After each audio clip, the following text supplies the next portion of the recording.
Fish fry చేయాలనుకుంటే ఇలా చేసుకోండి. 2 టేబుల్ స్పూన్స్ ఆఫ్ కారం,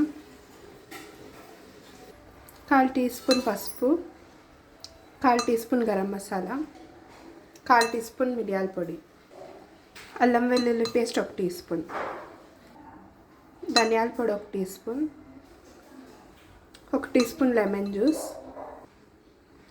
1/4 టీ స్పూన్ సాల్ట్,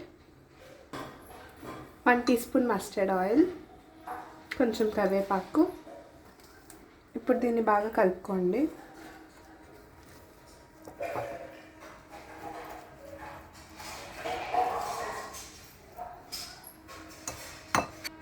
ఇట్లా కొంచెం పెరుగు,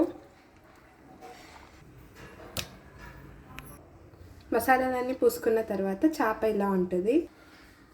ఇప్పుడు ఈ ఫిష్ని సన్న రవ్వలో డిప్ చేసుకోండి. క్రిస్పీ